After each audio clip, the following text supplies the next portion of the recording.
Demikianlah kesepakatan yang telah dicapai oleh para pihak. Dewan Juri yang terhormat, izinkan kami mempresentasikan ketentuan dalam perjanjian yang telah kami susun. Pertama-tama, terdapat beberapa pembahasan yang akan kami paparkan. Di antaranya adalah jangka waktu, masa uji coba, pengujian kualitas dan kuantitas batu bara, harga batu bara, alokasi risiko, dan perubahan susunan konsorsium. Dewan Juri yang terhormat, kami memahami bahwa dalam perjanjian ini hanya ditandatangani oleh dua pihak, yaitu PT STJ selaku IPP dan PT KPS selaku ketua konsorsium. Perwakilan PT KPS selaku ketua didasari dengan ketentuan mengenai kepengurusan persekutuan perdata berdasarkan pasal 1636 Kitab Undang-Undang Hukum Perdata. Hal tersebut juga telah diatur dalam perjanjian konsorsium, di mana para anggota konsorsium lainnya telah memberikan kuasa kepada PT KPS untuk bertindak serta mewakili anggota konsorsium lainnya. Perjanjian ini akan mengikat para pihak sejak ditandatanganinya perjanjian. Namun, ketentuan dalam perjanjian baru akan berlaku efektif sejak Commercial Operation Date atau yang selanjutnya disebut sebagai COD. Jangka waktu dari perjanjian ini adalah 30 tahun sejak COD dan dapat berakhir apabila terjadi hal-hal sebagai berikut. Yang pertama, berakhirnya jangka waktu perjanjian. Yang kedua, berakhirnya perjanjian jual beli tenaga listrik antara IPP dengan PT PLN. Dan yang ketiga, terdapat kesepakatan para pihak untuk mengakhiri perjanjian ini akibat suatu keadaan kahar yang tidak dapat dipulihkan.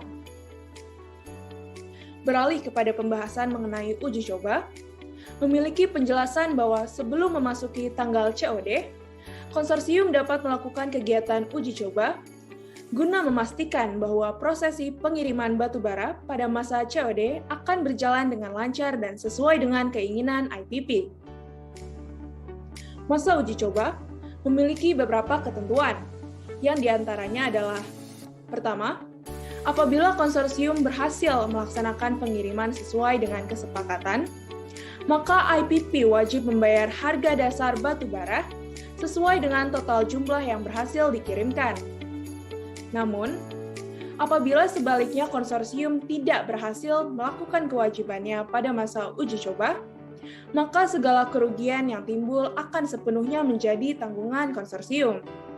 Namun, konsorsium tetap berhak untuk melakukan uji coba kembali dengan maksimal percobaan sampai dengan 3 kali pengiriman.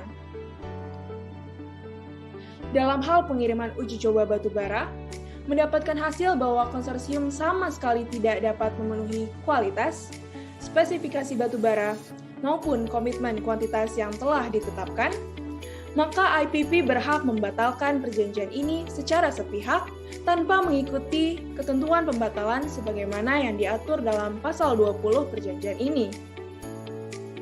Selanjutnya, untuk pembahasan mengenai pengujian kualitas dan kuantitas batu bara, dalam proses bongkar muat pada pelabuhan muat maupun pelabuhan bongkar, para pihak dapat menunjuk seorang surveyor independen untuk melakukan pengujian kualitas dan kuantitas batu bara. Apabila hasil pengujian tersebut dinilai kurang sesuai, maka para pihak dapat melakukan pengujian ulang atau yang disebut sebagai uji pembanding yang akan dilakukan oleh surveyor pembanding.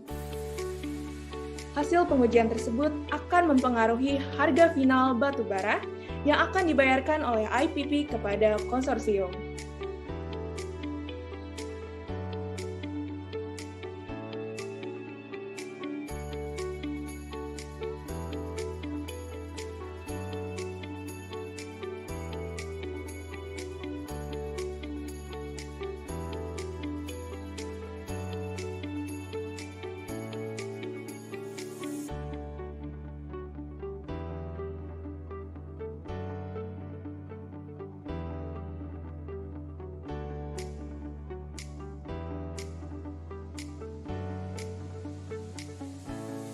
Untuk harga batubara dalam perjanjian ini terdapat dua perbedaan, yaitu harga dasar batubara dan harga final batubara. Yang pertama, untuk harga dasar batu bara merupakan formulasi perhitungan harga batu bara dengan spesifikasi GAR 38 dan GAR 42. Sedangkan untuk harga final batu bara merupakan akumulasi dari harga dasar batu bara ditambah biaya-biaya lainnya seperti biaya pengangkutan, biaya pengiriman, biaya asuransi, serta biaya pajak pertambahan nilai. Kemudian, untuk pembayaran harga final batu bara akan dilakukan oleh IPP kepada konsorsium menggunakan metode Real-Time Gross Settlement atau yang biasa disebut juga dengan RTGS, dengan ketentuan bahwa pembayaran akan dilakukan setelah konsorsium mengirimkan kelengkapan dokumen kepada IPP, sebagaimana yang telah dipersyaratkan di dalam perjanjian ini, dengan jangka waktu selambat-lambatnya 7 hari setelah proses pembongkaran muatan selesai di pelabuhan bongkar. Dewan Juri yang terhormat, selanjutnya kita akan memasuki pembahasan mengenai alokasi resiko. Apabila terdapatnya ketidaktersediaan batu bara karena konsorsium tidak dapat memenuhi kebutuhan batu bara, maka ada beberapa ketentuan yang akan terjadi. Yang pertama, konsorsium dapat melakukan pembelian batu bara dari pihak lain atas persetujuan dari IPP. Atau IPP dapat melakukan pembelian batu bara secara mandiri.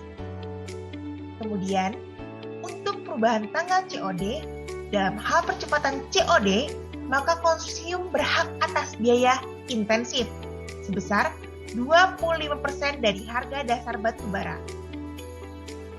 Sedangkan, untuk penundaan COD, para pihak akan melakukan musyawarah terlebih dahulu untuk membahas jangka waktu penundaan COD. Kemudian, untuk perubahan susunan konsorsium, konsorsium dapat melakukan perubahan struktur maupun pergantian pihak dengan catatan bahwa mendapatkan persetujuan terlebih dahulu dari IPP, serta melampirkan tambahan dokumen yang meliputi 1. Identitas lengkap pihak pengganti. Yang kedua, izin operasional perusahaan pihak pengganti. Dan yang ketiga, dokumen perusahaan pihak pengganti. Dalam hal IPP menyetujui perubahan susunan konsorsium, maka konsorsium wajib memberikan pemberitahuan pengesahan perubahan susunan dengan syarat dan ketentuan yang telah ada dalam perjanjian ini. Namun, apabila IPP menolak perubahan susunan konsorsium, maka para pihak wajib melakukan musyawarah dengan ketentuan yang telah ada dalam perjanjian ini. Selanjutnya, apabila masih tidak mendapatkannya kesepakatan melalui musyawarah, maka para pihak dapat menyepakati untuk melakukan pembatalan atau tetap melanjutkan perjanjian ini. Sekian video sesi negosiasi dan presentasi dari tim CDNC 01. Terima kasih kepada Dewan Juri yang terhormat atas perhatiannya. Wassalamualaikum warahmatullahi wabarakatuh. Shalom, Om Santi Santi Om, salam kebajikan untuk kita semua.